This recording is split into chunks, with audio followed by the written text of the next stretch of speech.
Nah, maka itu yang pertama dalam kesempatan ini, tanamkan dulu keyakinan dalam diri kita bahwa Allah Maha Adil. Allah begitu indah dan baik perbuatannya. Allah tidak jahat, Allah tidak zalim. Mustahil Allah mengirimkan bencana ke satu tempat tanpa ada sebab-sebabnya yang membuat Allah mengirim bencana tersebut, saudara.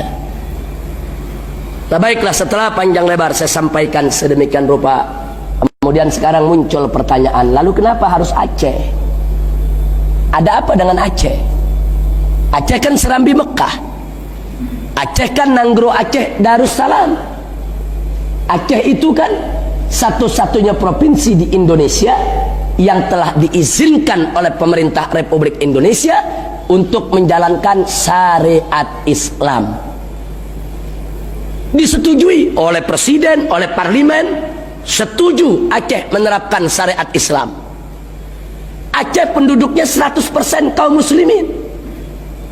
Kenapa bencana harus terjadi di Aceh? Nah, untuk menjawab ini, ingat, pertama, tanamkan dulu husnudzon kepada Allah. Jangan kita suudzon kepada Allah. Nanti kalau kita suudzon kepada Allah bisa merusak akidah. Yakinlah bahwa Allah tidak akan kirim bencana ke Aceh kalau tidak ada apa-apa di Aceh. Pasti ada sesuatu, ya ikhwan.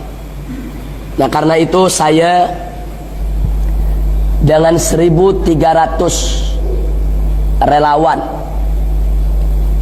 yang saya bawa dari tanah Jawa, Kalimantan dan Sulawesi, berangkat ke Aceh, duduk tinggal di Aceh 2 bulan lebih untuk mengutip mayat-mayat yang berserakan di mana-mana tempat. 2 bulan kami di sana. Dari NGO kami saja kami berhasil mengevakuasi, mengangkat, mengurus, mensolatkan, menguburkan jenazah-jenazah yang kami kutip tidak kurang dari 40.000 mayat. Sementara yang dikumpulkan oleh tentara, yang dikumpulkan oleh polis, yang dikumpulkan oleh NGO lain, semuanya digabung, dihitung total yang sudah diurus, yang sudah dikutip, diangkut dan dikuburkan tidak kurang dari 130.000 mayat. Sementara yang hilang tidak kurang dari 150.000 orang. Itu yang hilang, entah kemana. Dan 200.000 lebih itu menjadi korban luka, cacat, ada yang dirawat di rumah sakit sampai saat ini karena menghirup lumpur. Sampai lumpur itu ada di paru-parunya, harus dioperasi dan seterusnya dan seterusnya. Belum lagi terhitung ribuan anak-anak yang menjadi yatim piatu. Jadi lebih dari 500.000 yang menjadi mangsa korban daripada gelombang tsunami yang terjadi di Aceh. Nah, selama 2 bulan di sana, saya dan kawan-kawan, para ustadz, para tuan-tuan guru, bukan hanya mengutip mayat, bukan hanya memberikan bantuan kepada para pengungsi, tapi kita juga mencoba berdialog, berdiskusi, berbagi cerita dengan tuan-tuan guru yang ada di sana, dengan ulama-ulama Aceh, dengan tuan-tuan guru Aceh, tengku-tengku di Aceh. Kita mau dengar langsung dari mereka, ada apa dengan Aceh sehingga bencana bisa terjadi. Kesimpulannya kami mendapatkan jawaban, ternyata benar, di Aceh telah terjadi berbagai macam kezaliman.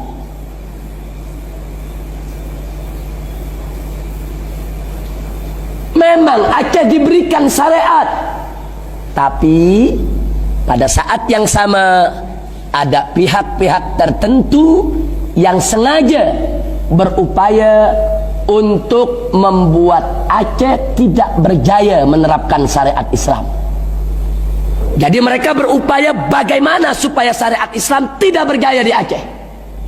Mereka tidak suka Aceh memakai syariat Islam. Kenapa? Karena Kalau Aceh berjaya menggunakan syariat Islam, maka akan muncul provinsi-provinsi lain di Indonesia yang juga minta diterapkan syariat Islam. Saat ini yang sudah minta dalam senarai provinsi-provinsi yang sudah meminta syariat Islam itu cukup banyak. Sulawesi Selatan, Kalimantan Timur, Kalimantan Selatan, Kepulauan Riau, Madura, Provinsi Banten, Jawa Barat. Luar biasa banyak daerah yang minta penerapan syariat Islam. Jadi Aceh itu pilot project, itu percontohan, akan dijadikan suri tauladan. Kalau Aceh berhasil, semua wilayah ini akan minta syariat Islam. Tapi sebaliknya kalau Aceh gagal, maka daerah-daerah tadi akan susah, akan sulit, akan berat, tidak mudah untuk minta syariat Islam dari pemerintah yang ada di Jakarta. Masya Allah, ini pertaruhan. Nah, maka itu ada pihak-pihak yang tidak suka berupaya syariat Islam tidak boleh berjaya di Aceh. Bagaimana caranya? Yang pertama, mereka ciptakan konflik di Aceh. Mereka adu domba. Mereka buat bergaduh antara TNI dan GAM untuk saling tembak, saling bunuh. Padahal keduanya sama-sama orang Islam, saudara. Yang jadi korban rakyat biasa. TNI punya senjata, GAM juga punya senjata. Mereka bisa baku hantam, saling tembak. Tapi rakyat tidak punya senjata. Rakyat nggak punya. Mereka cuma jadi korban. Nanti kalau rakyat ada yang berkeras sedikit, mereka dituduh konflik diciptakan. Nah, begitu di Aceh terjadi konflik, peperangan, keributan, tidak aman, maka syariat Islam tidak bisa dijalankan, ya ikhwan, sampai saat ini. Yang kedua, ada orang-orang dari luar Aceh, mereka bawa, maaf, perempuan-perempuan penghibur, perempuan-perempuan pelacur dari luar Aceh, dibawa ke Aceh, dibuka tempat-tempat pelacuran untuk merusak penerapan syariat Islam di Aceh. Tidak sampai di situ, mereka buka kedai-kedai minuman keras, mereka buat bermabuk-mabukan, mereka buka tempat-tempat perjudian. Ini yang terjadi di Aceh. Yang ketiga, ulama Aceh tidak diam, mereka protes. Tapi dalam 20 tahun terakhir ini apa yang terjadi? Ulama-ulama yang keras, ulama-ulama yang dengan tegas memprotes, pagi bicara tegas, malam sudah diculik orang. Besok atau lusa mayatnya sudah ditemukan di pinggiran sungai. Apa yang bunuh? Wallahu a'lam, hanya Allah yang tahu. Kita tidak bisa menuduh karena kita tidak punya bukti. Apakah TNI yang membunuh? Apakah GAM? Atau ada pihak lain ketiga yang sengaja membunuh untuk mengadu domba? Wallahu a'lam, hanya Allah yang tahu. Saya tidak berhak bicara dalam masalah yang saya tidak tahu. Tapi yang jelas, kalau ulama diculik, dibunuh, ini bukan persoalan kecil. Ini persoalan serius. Ini persoalan besar. Kalau satu dua ulama, mungkin kita anggap persoalan itu masih biasa. Tapi ini yang diculik bukan satu dua ulama, puluhan, ratusan ustadz-ustadz di surau-surau, di masjid-masjid, di madrasah-madrasah, di dayah-dayah. Orang Aceh sebut dayah, kalau bahasa Indonesianya pondok pesantren. Di mana-mana terjadi seperti itu. Nah, ini yang ketiga terjadi. Akhirnya apa? Begitu ulama diculik, dibunuh, akhirnya ulama yang masih tersisa mereka tutup mulut, tak berani bicara, tak berani berucap kata, umat pun diam. Begitu semua sudah senyap diam, maksiat makin merajalela di Aceh tanpa ada yang menegakkan amar ma'ruf nahi munkar.